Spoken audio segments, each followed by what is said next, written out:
여러분 안녕하십니까? EBS 초대석 정관용입니다. 오늘 저희 스튜디오 조명이 평상시와 조금 다르죠? 네, 오늘 조명 디자이너를 초대했기 때문인데요. 이분은 단순한 실내 조명을 넘어서서 우리나라 최초로 건축 조명 디자인이라고 하는 영역을 개척하신 분입니다.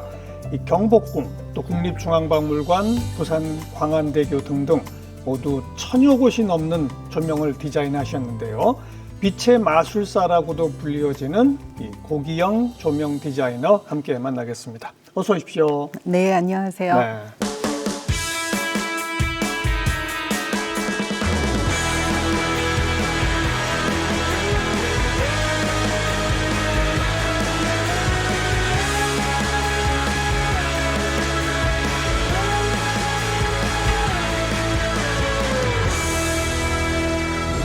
조명 디자인, 그러니까 뭐 밤에 경복궁 가면은 그 궁궐들을 좀 아름답게 보이도록 조명을 어디에 배치해서 설계할 것인가. 네. 이거 하는 거 맞죠? 맞습니다.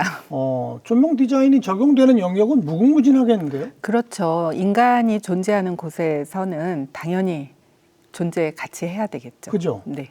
근데 과거에는 이런 개념이 아예 없었죠?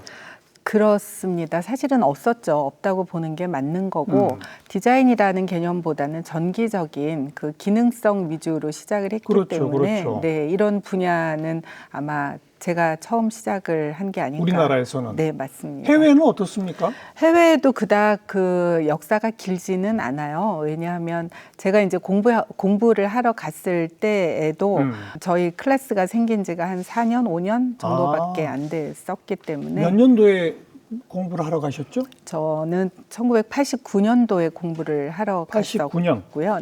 미국으로? 네네네. 그 뉴욕에 있는 팔슨스 디자인 스쿨에서 공부를 했고요. 네네. 그 당시에 이제 뭐 조명 디자인이라고 하는 개념도 그 미국에서도 1980년대 후반에 생기기 시작을 했기 때문에 거의 뭐 그 전 세계적으로도 거의 초창기 세대가 아닌가 그렇게 생각합니다. 네.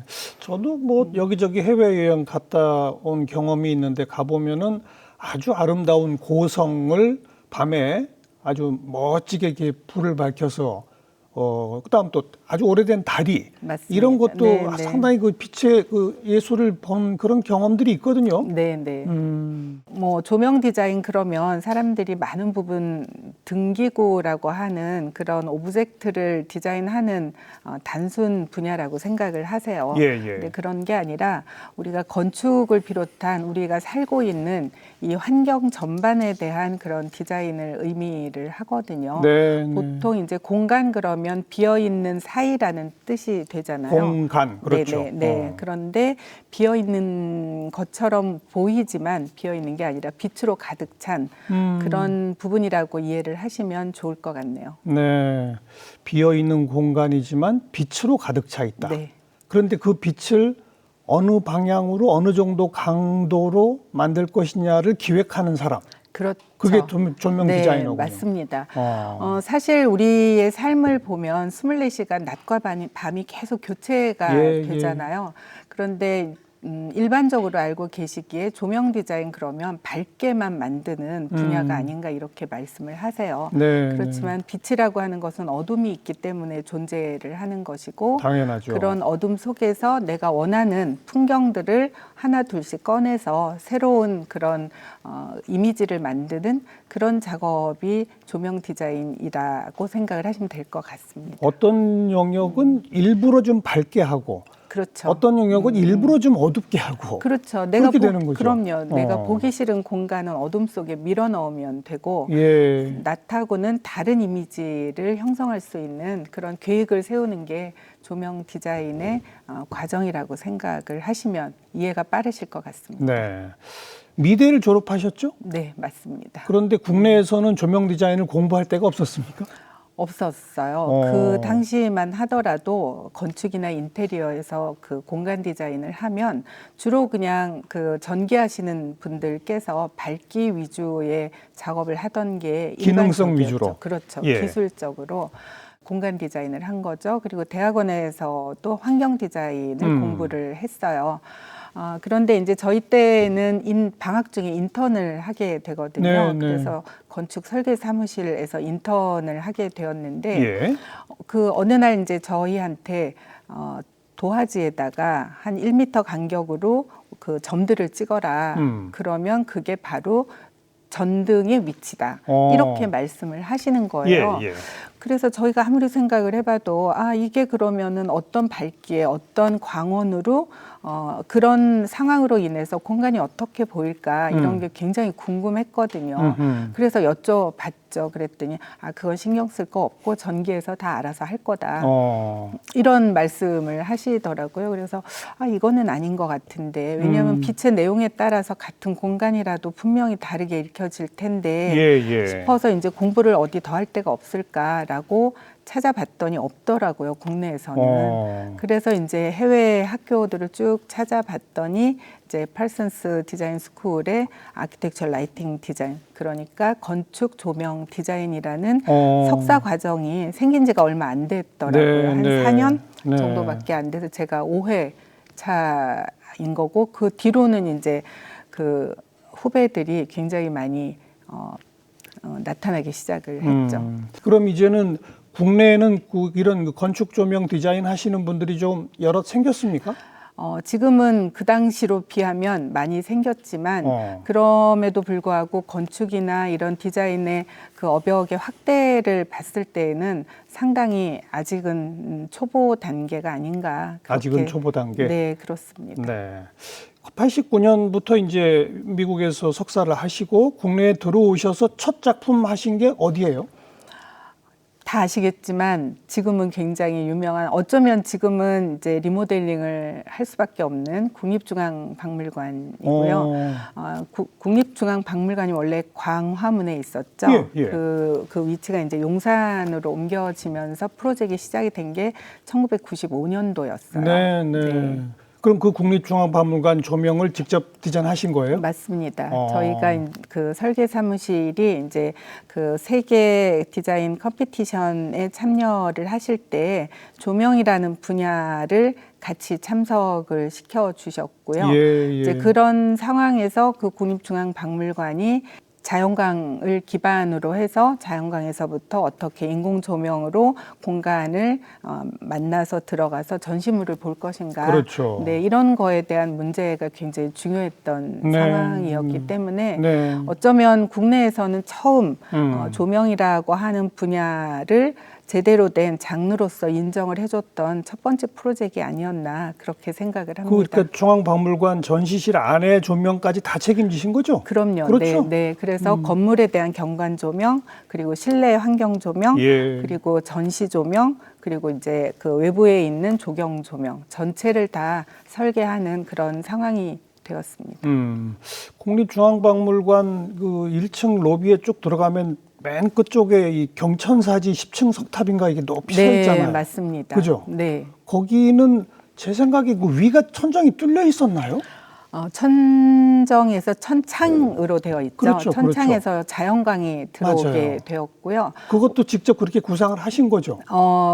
건축에서 이제 그러한 플랜을 만드셨고, 그런데 이제 이런 문제가 생겼죠. 어떤 문제냐면, 그 길이 한 100m 정도 되는 그 역사의 길, 그래서 스트리트 오브 히스토리라는 이제 길을 만들고, 건축에서는 자연광이 그쪽으로 풍부히 들어와서 경천사지 10층 석탑이 하나의 어떤 그 아이코닉한 그런 오브제가 됐으면 했는데, 막상 실험을 해보니 겨울에 한 2시간 정도밖에 자연광이 안 들어오는 거예요. 그래서 이제 이게 문제가 생긴 거죠. 그래서 이거 큰일 났다. 이제 이러면서 경천사지 10층 석탑에 그럼 자연광을 가지고 어떻게 외부 환경의 분위기를 낼 수 있을까? 이제 이런 고민을 했던 게 이제 데일라이트라고 하는 분야가 들어오면서 시작이 되었던 것이고요.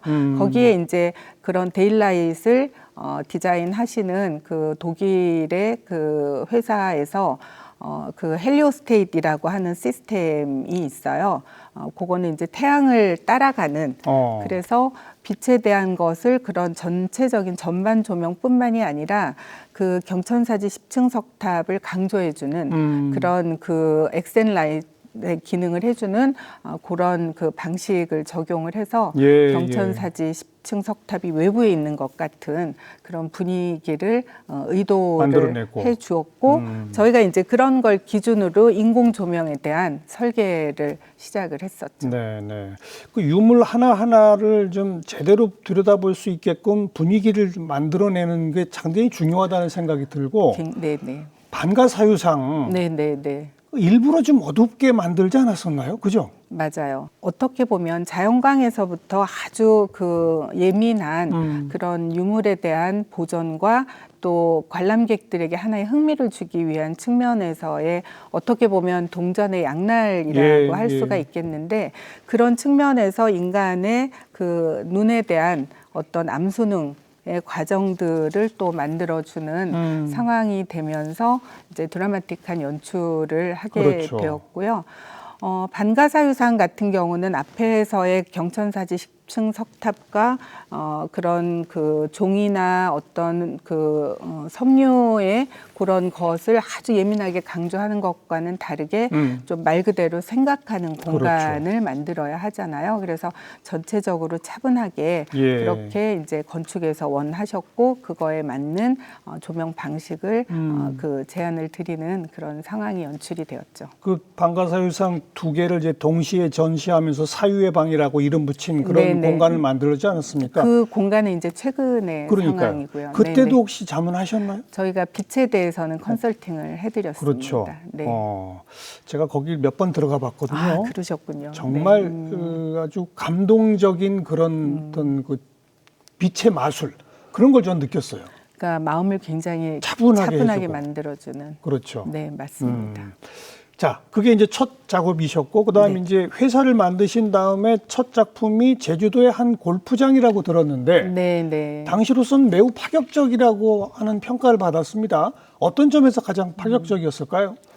앞서서도 말씀드린 것처럼 뭐 조명 디자인에 대한 이해가 없던 그런 그 시절이었기 때문에 대부분 그냥 공간을 밝히는 그래서 가로등 위주로 전체적으로 그냥 밝히는 이제 이런 상황이 일반적이었는데 저희가 생각하기에는 이 그 골프라고 하는 게 지금은 굉장히 많이 일반화됐지만 그 당시만 해도 그런 상황은 아니었죠. 고급 스포츠였죠. 그 맞아요. 당시는. 네네. 그렇다면 그거에 걸맞는 그 공간도 표현을 해주어야 되지 않을까라고 생각을 했고 워낙 그 수형이나 나무의 형태나 아니면 그린이나 아니면 건축물도 굉장히 아담하게 그렇게 만들어진 고급 공간이었기 때문에 그거에 맞는 그런 빛이 계획되어져야 되지 않을까라고 해서 그런 전반 조명을 기준으로 하는 그런 가로등을 다 없애고 가로등을 아예 없앴어요? 그러지는 않았죠. 이제 기능적으로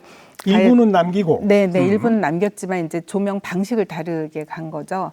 그래서 등기구가 주인공이 아니라 낮에는 수목이 주인공이니 밤에도 그런 수목의 형태들을 강조를 해서 전체적인 분위기를 만들어야 되겠다 이렇게 생각을 했는데 사실 그 당시로는 굉장히 파격적이었죠. 왜냐하면 왜 이렇게 어두워? 뭐 이런 그런 또 문제들이 있었지만 어쨌든 또 발주처에서 굉장히 잘 이해를 해주시고 또 오시는 분들도 브릿지에 대한 이미지를 고급스럽고 굉장히 편안한 공간으로 기억을 해 주셔서 지금까지 좋은 말씀을 듣고 있습니다. 지금 설명 말씀을 듣고 제가 혼자 생각을 해보니까 가로등이 있으면 주변이 밝아지잖아요. 네네. 근데 가로등이 아니라 나무를 향해서 빛을 쏘면 나무가 돋보이게끔 빛날 것이고 어두우면 없어지잖아요. 그렇죠. 가로등하고 비슷한 기능일 수 있겠네요. 그렇게 생각을 하시는 게 맞죠.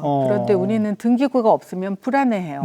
어둡다고만 생각을 하시죠. 그렇지만 인간의 눈은 어떤 정면성이 굉장히 중요한 심리적 그 반응을 하고 있거든요. 그래서 하늘에서 오는 빛을 우리가 바로 보는 것이 아니라 그 인면에서 보여지는 그런 빛의 내용들을 통해서 심리적으로 안정감을 갖고 거기에 이제 어떤 그 액센트 조명을 통해서 공간이 생동감이 있다라고 느끼게 되는데 이제 그런 방식을 배운 대로 적용을 해본 거죠. 길을 비추느냐 아니면 나무를 비추느냐 그 관점의 차이, 네네. 발상의 전환 네네. 이거로군요. 그렇죠. 새로운 방식에 대해서 두려워하지 않고 해보는 네. 그럼으로써 공간을 새롭게 변신시켜주는 그런 게 조명 디자이너로서의 또 긍정적인 역할이 아닌가라고 생각을 합니다. 또 이제 우리 2008년에는 이 서울 스퀘어에 아주 획기적인 시도를 하신 적이 있죠. 네, 뭐였었죠? 맞습니다. 아마도 예전에 대우빌딩 네. 하면은 다 서울역 네, 앞에 서울역 있는. 앞에 있는 다 아시죠. 그런데 그 대우빌딩의 모습을 이제 새롭게 바꾸는 그런 역할을 하게 되었는데요. 사실 이런 게 가능한 게 기술이 발전이 되면서 가능하게 된 거예요. 예.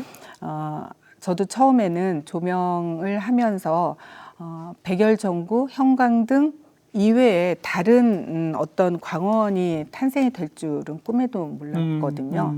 그런데 이제 그 즈음에 LED라고 LED. 하는 요즘은 대세가 LED죠. 그렇죠. 100%죠. 그 스스로 빛을 내는 그런 재료가 나오기 시작을 하면서 기존에 우리가 봐왔던 뭐 태양으로부터의 빛의 방식 또는 번개나 그런 천둥과 같은 그런 방식의 빛하고는 다른 그런 내용이 이제 건축에 입혀지게 되는 아주 어떻게 보면 시대의 전환이라고 할까요? 예. 네, 그런 방식이었는데 사실은 굉장히 또 스토리가 운명적이었어요. 산업화 시대에 아주 특징적인 건물이었죠. 예전에 이제 대우빌딩이라는 그렇죠. 곳은 서울역 앞에 내리면 그 자긍심과 뭐 이런 그런데 이제 이게 어느 지방 날 출신들은 서울역 앞에 딱 내리면 위압감을 느낀다고 했어요. 그렇죠, 맞아요. 너무 커가지고. 맞습니다. 네. 바로 이제 그런 부분들 때문에 이 건물을 리모델링을 하게 되었는데 그런 위압감을 없애고자 건물 전체를 유리로 전체를 바꾸는 그런 프로젝트였었어요. 어허. 그 전체를 유리로 만들어서 낮에는 약간 시각적으로 공간을 사라지게 하는 그런 위압감을 없애고자 했는데 그게 잘 안 됐어요. 왜요? 중구청과 또 발주처가 서로 의견이 안 맞다 보니 외부는 절대로 대수선을 못해. 그러니 안에는 너희 마음대로 하는데 외부는 기존에 있는 그런 그 타일과 색상을 그대로 유지해야 돼. 이제 이런 결론이 난 거죠. 예. 그러니까 굉장히 이제 갑갑해진 거예요. 뭐 낮에는 더더욱 힘들지만 밤에도 그것을 조명을 어떻게 해야 되나 조명을 할 수 있는 방법이 없는데 그래서 이제 고민을 하다가 어느 날 차를 타고 지나가다가 이 건물을 어떻게 밤에 새로운 표정을 만들까라고 하다가 캔버스 생각이 났어요. 우리가 이제 그림을 그리는 그 캔버스가 있잖아요. 건물의 이면이 사각형으로 되어 있으니 이것을 캔버스 개념으로 표현을 하면 어떨까라고 이제 생각을 했는데 사실 그러려면 LED라고 하는 소재를 써야 되는데 그 당시에 이제 LED라는 소재가 나온 지 얼마 안 됐고 그것을 건물에 그 인입을 하자니 이게 방법이 없는 거예요. 그래서 굉장히 고민을 했죠. 그래서 발주처에다가 이런 재료가 있는데 이것을 가지고 건물에 그 인입을 해서 표현을 하면 다양한 아트 피스를 만들 수가 있고 그럼으로써 건물도 우리가 옷을 입으면 다양한 옷에 따라 표정이 달라지는 것처럼 사람들에게 다양한 아트를 제공해 줄 수 있지 않겠느냐. 너무 좋은 일 아니냐. 그래서 이제 그 브리핑을 했더니 너무 좋다고 하시는 거예요. 그 건물 벽면 전체를 하나의 캔버스처럼. 캔버스로. 네, 그래서 이제 그 LED를 써서 캔버스로 만드는 작업은 방식은 한 가지 방식이지만 그 당시로서는 거기에 이제 어떤 종류의 그런 콘텐츠를 넣으냐에 따라서 굉장히 다양한 표정을 만들 수가 있거든요.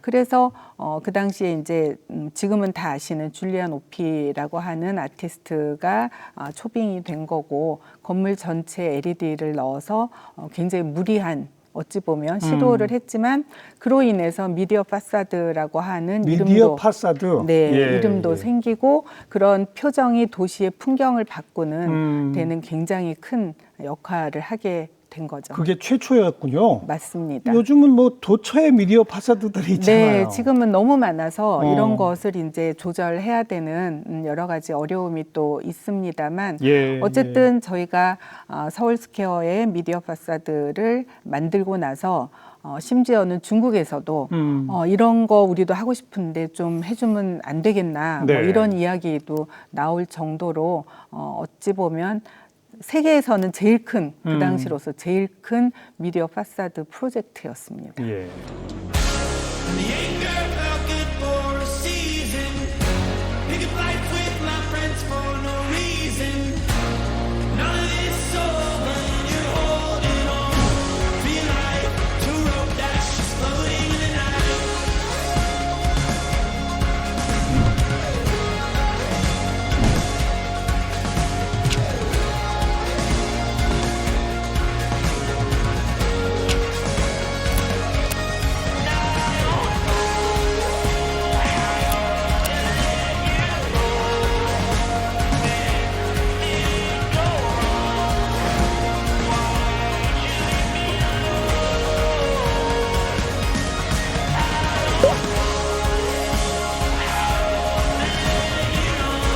Feel like two rope dashes floating in the night. 그리고 지금 스튜디오에 저희가 이게 판넬을 걸어놓은 게 이게 경복궁이지 않습니까? 네. 이게 몇 년도에 작업하신 거예요? 네, 2018년도에 작업을 했었죠. 어. 그 팬데믹 바로 직전에. 네, 네, 네. 맞아요. 야간 개장이 아주 인기를 끌게 된 그 계기가 바로 이 조명 덕분 아닐까 싶어요. 맞습니다. 그죠? 네, 사실은 경복궁보다 먼저 창덕궁의 달빛 기행이라는 프로젝트가 있었어요. 그래서 달빛 기행에 맞는 조명을 좀 했으면 좋겠다라고 해서 창덕궁 부용지에 달빛 기행을 위한 그런 야간 경관 조명을 한 게 어떻게 보면 처음이고요. 예. 그런데 이제 그 궁궐 전체를 마스터 플랜을 해서 작업을 한 것은 경복궁이 처음이죠. 뭐 어디에 조화점을 두셨습니까? 좀 설명을 해주시면. 네, 교수님께서도 가 보셨죠. 네, 네. 우리나라 건축이 갖고 있는 그런 자연스러운 곡선의 아름다움. 그리고 사실 경복궁은 법궁으로서의 위치를 가지고 가야 되는데 그럼에도 불구하고 그 전까지는 약간의 테마파크 같은 그런 상황이었어요.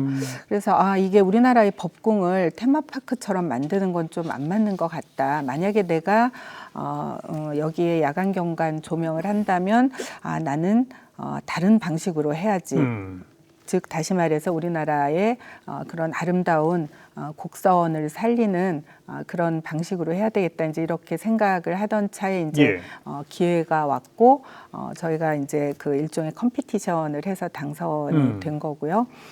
그래서 작업을 하게 되었는데 제일 중요한 것은 낮에는 자연광에 의해서 공간 전체가 다 보이잖아요. 네. 근데 밤에는 달빛을 통해서 자연스럽게 그 빛이 소프트하게 떨어지면서 또 우리나라의 단청의 아름다움을 보여줄 수 있는 그런 조명 방식 그리고 실내에는 누군가가 있는 것 같은 그런 표정을 만들어서 여기를 걷는 사람들은 500년 전에 시간 여행을 할 수 있는 그런 풍경을 만들자라고 이제 시작을 했던 거죠. 실내에는 누군가 있는 것처럼. 맞습니다. 지금 생각해 보니까 이 안에 아무도 없는 빈 공간인데 불을 환하게 켜놓으신 거군요. 네, 맞습니다. 네. 그래서 예를 들면 근정전에서는 임금께서 밤새 공부를 하시는 표정을 만든다든지 중전께서 이제 바느질하는 그런 풍경을 만든다든지 안에는 볼 수가 없죠. 예. 그렇지만 밖을 걸어가면서는 안에 누군가가 있구나 이제 이런 느낌을 만들었는데 사실 이 경복궁의 전체적인 공간 프로그램이 굉장히 근사해요. 네, 우리나라의 네. 건축의 기법들이 그래서 그 홍례문에서부터 홍례문, 근정전, 사정전, 태화전을 잇는 그런 직선적인 그런 그 공간을 기준으로 빛에 대한 위계를 만들었고요. 거기에 이제 수목이라든지 물길이라든지 아니면 다양한 석축이라든지 이런 요소들이 마치 하늘에 뿌려져 있는 별과 같은 이미지를 만들자. 그래서 메인 축은 해의 축이라고 표현을 했고, 나머지 이제 비대칭으로 만들어진 공간은 달의 축. 그리고 작은 요소들은 별의 풍경 뭐 네. 이런 것들을 만들어서 해와 달과 별. 네, 맞습니다. 그래서 1월 성신 기행이라고 하는 그런 테마를 넣어서 만들었고, 현재 있는 우리가 이 공간을 거닐 때는 마치 오래전의 시간으로 거슬러 올라가는 그런 느낌을 가졌으면 좋겠다라는 예. 하나의 어떤 문화적인 측면에서 굉장히 반응이 좋았던 그런 프로젝트였습니다. 이 경회로의 경우 조명을 저렇게 하면 물에도 이렇게 비추어서 보일 것이다. 이런 맞습니다. 발상을 하신 거죠. 맞습니다. 참. 이 경회로의 기본적인 그 사용처는 여기는 연회를 하던 예, 공간이잖아요. 그런 연회를 할 때 물에 이제 연꽃을 안에 등을 넣어서 띄워놓고 그 연회를 했다고 그래요. 옛날에. 네, 예, 그래서 예. 그런 스토리들을 이제 감안을 해서 여기에서는 약간의 이제 그 색상의 변화도 가능하게끔 그렇게 설계가 되어졌고, 우리의 그 물을 쓰는 방식은 뭔가를 화려하게 하는 것이 아니라 달빛을 담는 네, 그런 역할을 해서 사람들을 그런 정서적으로 굉장히 편안하게 만드는 그런 풍요를 아는 그런 방식이었는데, 경혜로에서는 그러한 내용들을 같이 넣어서 디자인을 해봤습니다. 정말 아름답습니다. 감사합니다. 뭐 이런 이제 건물, 고궁 이런 거 말고도 부산의 광안대교, 부산항대교, 다리 조명도 하셨죠? 네, 맞습니다. 그거는 어떤 데 주안점을 두셨습니까? 사실 이제 우리가 만나는 이런 건축 공간과 또 교량이라고 하는 부분은 태생이 조금 달라요. 왜냐하면 다리라고 하는 것은 어떤 지역과 어떤 지역을 연결해주는 그렇죠. 그런 역할인 거고, 그 연결의 대부분은 이제 물과 연계되어진 예, 뭐 예. 강이나 바다나 이제 이런 상황이겠죠. 그러다 보니 이제 어떤 그 기술적인 부분이 굉장히 중요하고요. 특히 이제 또 그 염분에 의해서 부식되어지는 이런 측면에서는 굉장히 어려운 부분도 있고, 더더군다나 이제 우리가 예측할 수 없는 그런 자연의 그런 바람들, 예, 굉장히 강한 그런 자연의 재해를 또 생각을 하면서 설계를 해야죠. 해야 되는 거죠. 그런데다가 또 한편으로는 이 친수 공간과 연결되어지는 또 어떤 서정성도 있고, 그런 것들을 또 다 감안을 해서 여러 그 분야의 분들과 같이 이제 호흡을 같이 예. 해야 되는 그런 부분도 있고, 또 법규적으로나 제한적인 이런 구조적 기술적인 부분들이 많아서 신경 쓸 게 더 많군요. 맞습니다. 네, 그래서 저희가 했던 프로젝트 중에 그 코즈웨이라고 하는 프로젝트는 페르시아만을 잇는 그 당시로서는 제일 긴 다리였어요. 그래서 그런 경우에 이제 동일한 상황이 돼야 되고, 바다 위를 지나가는 자동차의 어떤 안전에 대한 부분이라든지 예, 예. 또 멀리서 보여지는 경관에 대한 상황이라든지 이런 것들을 다 생각을 해서 설계를 해야 되기 때문에 훨씬 또 다른 그냥 그런 분야라고 네. 할 수가 있을 것 같습니다. 네.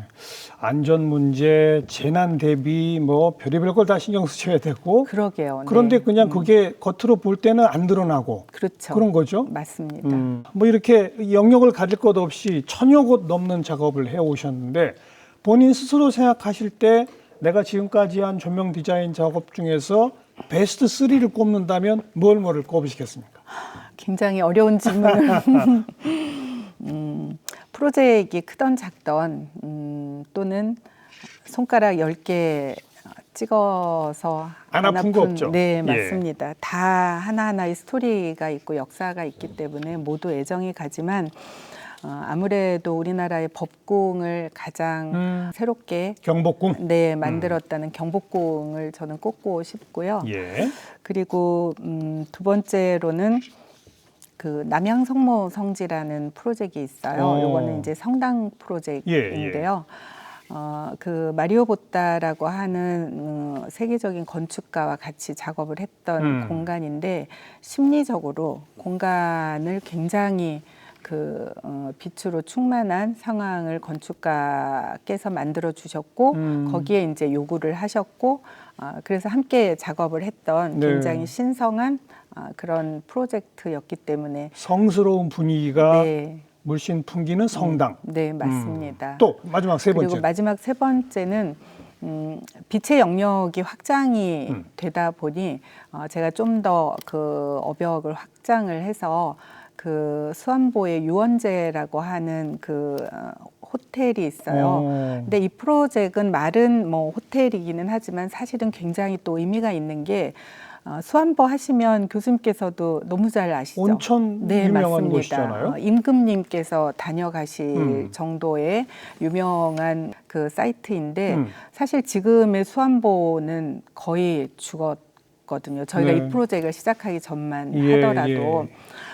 그거는 뭐 여러 가지 이유가 있겠지만 지방 소멸에 대한 그 이슈이기도 하고 그래서 이 클라이언트께서 이 프로젝트를 진행을 하면서 그 수안보의 온천 문화를 세계적인 그런 그 지역으로 다시 만들어 보고 싶다라는 그런 말씀을 주시면서 여기에서 가장 중요한 게 빛이다. 사람들이 와서 힐링을 해야 되니까.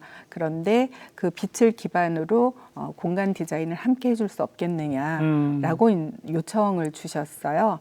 그래서 제 개인적으로는 또 어벽에 대한 새로운 분야라고 생각을 했기 때문에 저희가 그 빛을 기반으로 하는 공간 디자인까지 다 같이 했던 프로젝트이다 보니 새로운 그런 영역에 대한 신호탄 영역 확장 네, 이 될 수 있는 프로젝트여서 굳이 꽂으라고 하면 그 세 가지를 꼽고 싶습니다. 평창 동계올림픽 때는 강릉 호수에 달도 띄우셨죠? 네, 맞습니다. 평창 올림픽은 뭐 우리나라에서는 굉장히 중요했던 그런 세계적인 대회였죠. 그런데 낮에는 이 상황들을 바꾸기가 굉장히 어려웠어요. 그래서 그 행사를 한 2달 정도 남겨놓고 그 메인 동선에 대한 조명을 해서 그 도시의 어떤 이미지를 좀 확고하게 해줄 수 있었으면 좋겠다 이런 말씀을 주셨어요. 대부분의 경기가 강릉에서 치러졌고 또 그 해외하고의 시간대 때문에 야간의 풍경이 굉장히 중요한 이슈가 됐었죠. 그래서 저희가 5개의 달이라고 하는 스토리가 있잖아요. 강릉은. 그렇죠. 네. 이 뭐 호수에 달이 있고 하늘 위에 달이 있고 술잔 위에 있고 뭐 그 내 앞에 앉은 사람의 눈 속에 맞습니다. 있고 뭐 이런 거 아닙니까? 네, 맞습니다. 그래서 그러한 5개의 달을 기반으로 또 오륜기니까 5개의 달을 기반으로 해서 5군데 이제 달에 대한 그런 스토리를 만들어서 그 설치를 했고요. 그러다 보니 이제 뭐 강릉하면 경포대가 굉장히 유명하죠. 그래서 거기에 달을 띄우기도 하고 또 가로등에 오륜기를 상징화하는 5개의 달을 또 띄우기도 하고 또 월화거리에 또 그러한 그 달의 표정들을 가지고 또 축제적인 이미지를 또 만들기도 하고 그래서 아직까지도 달려 있다는 그런 말씀을 들었는데 어쨌든 그로 인해서 또 그 대한민국 국격을 올리게 된 그런 말씀을 들어서 굉장히 자랑스럽게 생각합니다. 그렇죠. 한마디로 말해서 공간에 어울리는 조명은 이런 것이다 라고 정의한다면 뭐라고 정의하시겠어요? 굉장히 철학적이고 어려운 질문이신데 그 빛을 한 가지 한마디로 얘기를 해라 그러면은 좋은 빛이라고 하는 것은 좋은 음악을 듣는 것과 같다라고 저는 말씀을 드리고 싶어요. 네, 그래서 그 공간이 좀 그 강하게 우리를 눌러주는 것이 아니라 그 하나의 공간에 내가 존재를 하려면 다른 공간들을 거쳐서 그 공간에 오게 되는 거잖아요. 그러면 그 공간들의 관계를 통해서 내가 목적하고자 하는 공간을 만나게 되는데 맞아요. 그럴 때 편안함, 즐거움, 기대감 이런 마치 좋은 음악을 들어서 내 귀를 내 마음을 기분 좋게 하는 것처럼 공간도 그런 흐름을 가지고 표현이 되어져야 되는데 그게 바로 보이지 않는 빛을 재료로 해서 만들어질 수가 있다라고 네. 저는 생각을 해서 어렵네요. 네. 빛은 음악이다. 빛은 음악이다. 네. 조금 쉽게 지금 이 방송 보시는 시청자분들이 그럼 우리 집 조명을 좀 내가 좀 바꿔본다면 어떻게 하면 될까? 그 좀 조언해 주신다면요. 그럴까요? 네. 내 집의 조명에서 제일 중요한 거는 일단 전체적으로 좀 따뜻한 이미지를 만들어주는 것이 좋겠다. 예. 라는 측면에서 저는 첫 번째로 하실 일이 전체적인 공간의 색 온도를 통일시켜주는. 색 온도를 통일시켜라. 빛에도 색이 들어있거든요. 그렇죠. 네, 그래서 마치 우리가 자연광으로 치면 한낮의 빛보다는 한낮의 빛은 굉장히 긴장을 하게 하는데 저녁으로 갈수록 노을 뭐 이런 상황을 만나면 굉장히 편안하고 편안해지죠. 따뜻해지잖아요. 네. 집은 그래야 된다고 생각을 해요.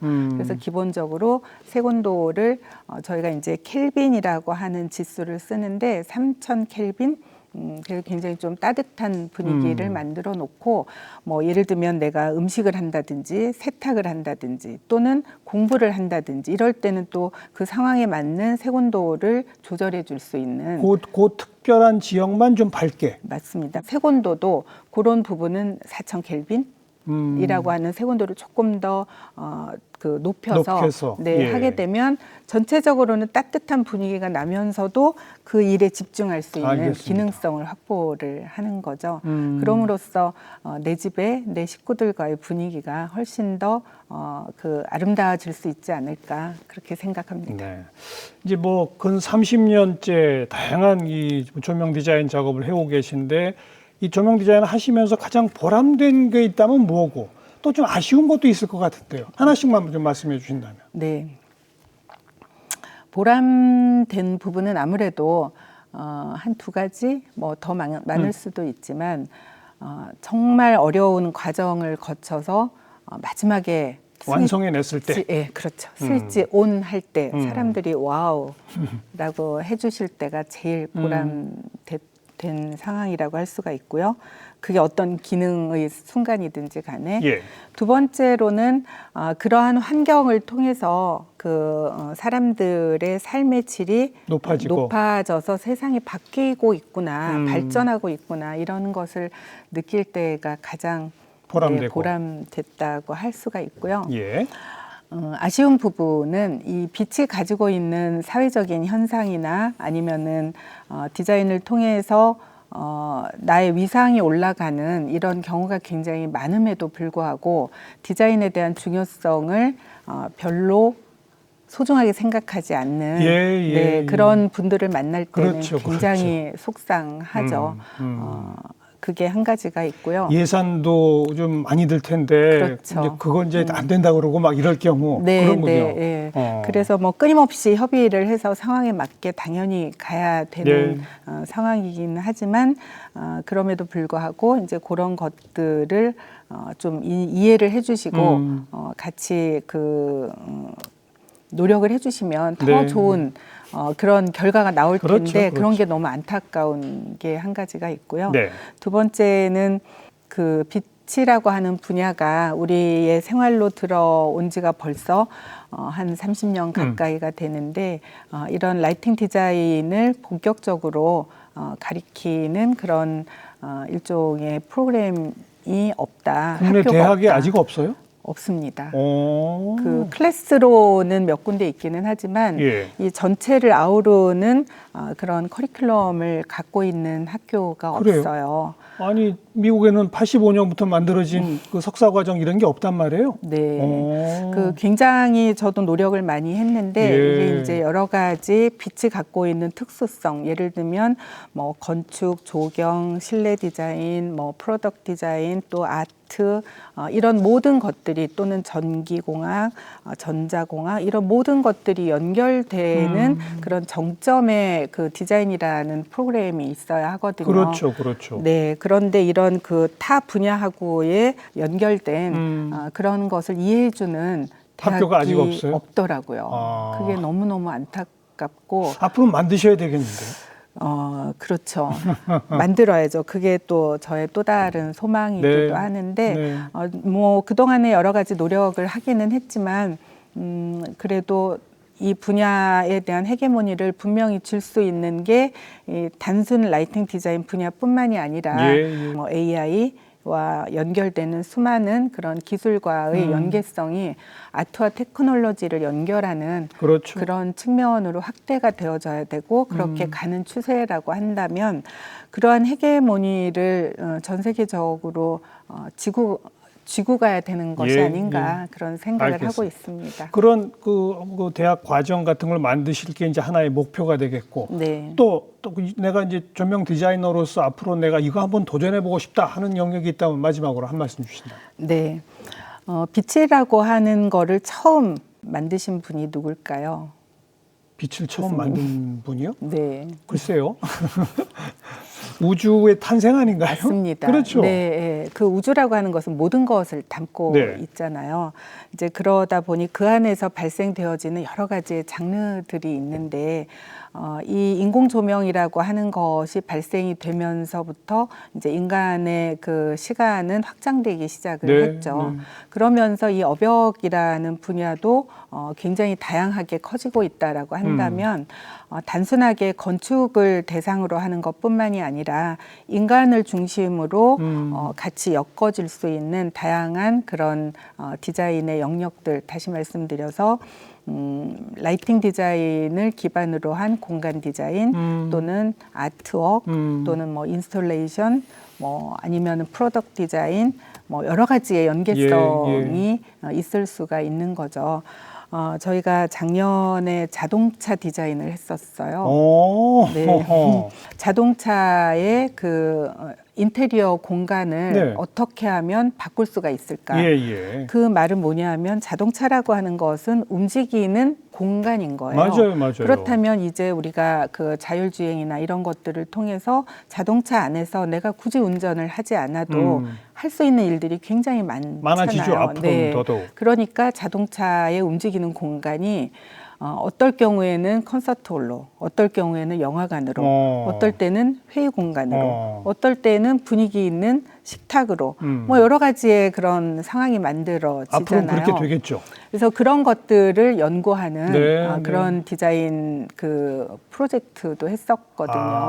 이제 그런 것처럼 그것도 빛을 출발로 하되 맞습니다. 공간 디자인으로 확대된. 그렇죠. 네, 네, 네. 그래서 인간이 존재하는 이상은 굉장히 다양한 그런 패턴들이 나올 것이기 때문에 알겠습니다. 빛이라고 하는 소재의 어벽의 확장은 무궁무진하지 않을까 네. 그렇게 생각을 하고 저 또한 도전을 하고 싶습니다. 계속 새로운 영역에 도전해서 확대하겠다. 네. 거기까지 말씀 들으면 되겠네요. 네, 오늘 아주 재밌는 말씀 잘 들었습니다. 고맙습니다. 네, 감사합니다.